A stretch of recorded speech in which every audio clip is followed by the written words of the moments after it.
नमस्कार, आप देख रहे हैं मनी 9 और मैं हूं आपके साथ विशाल शर्मा। आज हम लोग टेलीकॉम सेक्टर पर बात करने जा रहे हैं। उसके जो की प्लेयर्स हैं उस पर चर्चा करेंगे, टेलीकॉम इंडस्ट्री की जो इतिहास है उस पर चर्चा करेंगे। वोडाफोन आइडिया कहा जा रहा है कि बहुत जल्द ही 5G लाने वाले हैं और जो टेलीकॉम सेक्टर में डिसरप्शन क्रिएट करेंगे। अब कैसे करेंगे, क्या है इनका प्लान, और इनके सीईओ साहब अक्षय मुंद्रा साहब ने भी कुछ कमेंट किया है। उसी को आसान भाषा में हमारे सामने प्रस्तुत करने के लिए आज हमारे साथ मौजूद है प्रवीण सर। प्रवीण सर, बहुत स्वागत है। Over to you sir. CEO Akshay Mundra साहब ने कहा है कि we are planning to phased roll out of 5G, preparing for the phased out roll out of the 5G। क्या है सर एक पूरा मामला? देखिए, टेलीकॉम इंडस्ट्री में, टेलीकॉम सेक्टर में जिस तरह की पूरी एक गहमा गहमी बनी हुई थी, अब उसमें एक नया पड़ाव आता दिखाई दे रहा है। जो वोडाफोन आइडिया है, जो कर्ज के तले दबी है, जिसको लेके बार बार पिछले 2-1 साल से ये बात उठ रही है कि क्या कंपनी सरवाइव कर पाएगी या नहीं कर पाएगी, इसको लेके सवाल उठ रहे थे। लेकिन हाल के वक्त में वोडाफोन आइडिया ने खुद को एक तरह से टर्न अराउंड करता हुआ दिखाया है, बिल्कुल। और अब उस कड़ी में ये बात आ रही है क्योंकि वोडाफोन आइडिया का 4G 5G सर्विसेज को लेके अभी तक लॉन्च नहीं हो पाई। अब वोडाफोन आइडिया ने ये कहा है कि वो मार्च तक अपनी 5G को रोल आउट कर देगा। इसको फेज्ड मैनर में पूरे देश में रोल आउट किया जाएगा।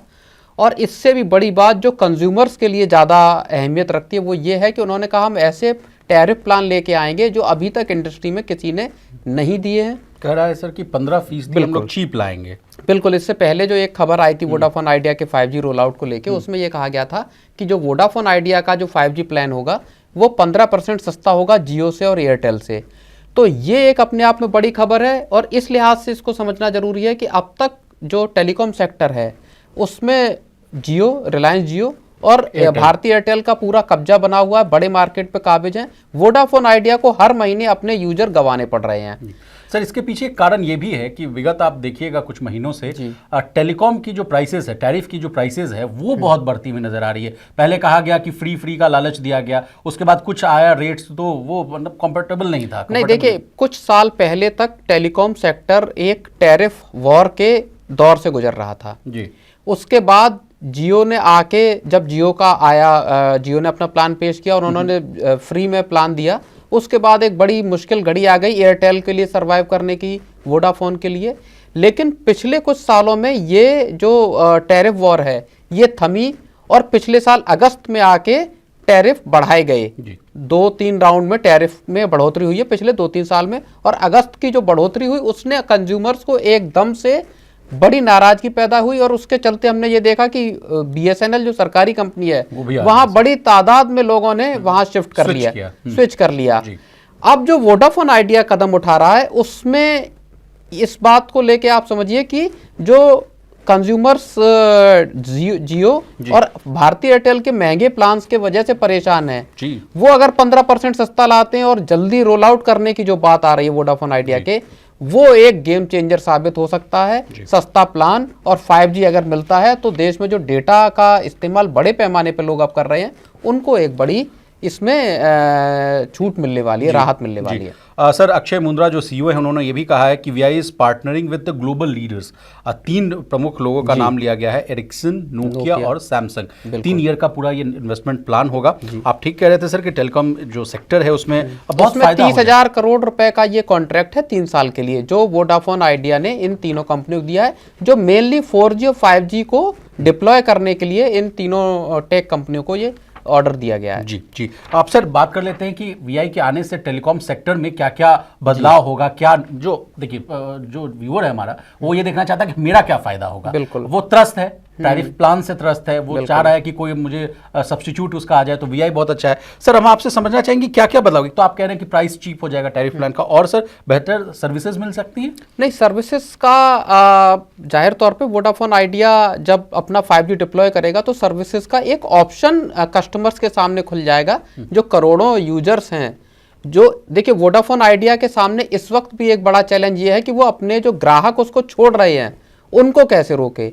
अब वहां अगर 4G और 5G मिल जाएगा तो कस्टमर्स उससे छोड़ के जाना बंद करेंगे। सस्ता अगर 5G प्लान मिलेगा तो लोग नए आना शुरू करेंगे, जैसा हमने BSNL में देखा। BSNL की 4G सर्विसेज बहुत मिनिस्क्यूल लेवल पे अभी हैं, बहुत शुरुआती जगहों पे हैं, मतलब बहुत कम जगहों पे, और वहां जब इन लोगों ने प्राइस बढ़ाए पिछले साल अगस्त में, तो उसके बाद लोग चले गए कि हमको भले डेटा थोड़ा सुस्त स्पीड में मिले लेकिन हमको सस्ता चाहिए। तो अगर इंडिया पूरे मार्केट को अगर आप देखेंगे तो प्राइस वो अफोर्डेबल उसका मार्केट है भारत। जी जी। अब सर एक और खबर है वोडाफोन आइडिया को लेकर, जो आईबस नेटवर्क और इंफ्रास्ट्रक्चर के साथ एक शेयर परचेज एग्रीमेंट किया था। वोडाफोन आइडिया ने कहा था कि अपनी पूरी जो 50% जो हिस्सेदारी है वो 4.5 करोड़ रुपए में फायरफ्लाई नेटवर्क्स को ट्रांसफर करने पर सहमति अपनी जताई है। अब सर वाइंड अप करेंगे तो उसके पहले आपसे जानना चाहेंगे, क्योंकि आपने वोडाफोन आइडिया पर बहुत काम किया है सर, रिसर्च किया, बहुत सारे आपने न्यूज आर्टिकल लिखे हैं। सर इस पे कहा जाता है कि बहुत भारी भरकम कर्ज है, 2.5 लाख करोड़ का। हाँ बिल्कुल, यही कर्ज जो है वोडाफोन आइडिया के डूबने की एक बड़ी वजह बना कि जब ये लगा कि कंपनी बिल्कुल अब चल पाएगी कि नहीं चल पाएगी, उसके बाद इक्विटी इन्फ्यूजन किया आदित्य बिड़ला ग्रुप जो यहाँ वोडाफोन का इंडियन पार्टनर है, और वोडाफोन पीएलसी ने भी। सरकार की तरफ से ये सपोर्ट मिला अभी हाल में ही कि सरकार ने कहा कि हम बैंक गारंटी वेवर देंगे टेलीकॉम कंपनियों को, उसमें जियो भी शामिल है, भारतीय एयरटेल भी, लेकिन सबसे ज्यादा फायदा करीब 24-25 हजार करोड़ का फायदा वोडाफोन आइडिया को होने वाला है। तो कंपनी को एक तरह से अगर हम कहें कि गवर्नमेंट का भी सपोर्ट मिल रहा है कि नहीं, इस मार्केट में मोनोपोली क्रिएट ना हो जियो की और एयरटेल की, तो वोडाफोन आइडिया को सरवाइव करने के में सरकार की तरफ से भी एक तरह से हम मान सकते हैं कि मदद दी जा रही है, और वोडाफोन आइडिया अपने लेवल पे क्विकली इन सर्विसेज को लॉन्च करने की कोशिश कर रही है। ग्राहकों को इससे जाहिर तौर पे फायदा होगा, हो सकता है टैरिफ वॉर जो है अब एक नए स्टेप में शुरू हो। जी अब सर वाइंड अप करते हैं। अब लास्ट एक एडिशनल आपको जानकारी दे दें कि मैंने एनालिस्टों से बात की तो उन्होंने कहा कि देखिए वोडाफोन आइडिया ने जो अपनी पूरी जो 50% हिस्सेदारी जो बेचने का मन बनाया है वो इसलिए किया जा रहा है कि वो सारे धंधों में से निकलकर 5G टेलीकॉम पर फोकस कर सके सर। बिल्कुल, और उससे उसको ज़्यादा फायदा होने की उम्मीद भी है। तो बहुत शुक्रिया सर, आपने अपना कीमती समय मनी9 को दिया, और इसी तरह बिजनेस जगत से जुड़ी तमाम ताज़ा तरीन खबरों के लिए बने रहिए हमारे साथ और देखते रहिए मनी9।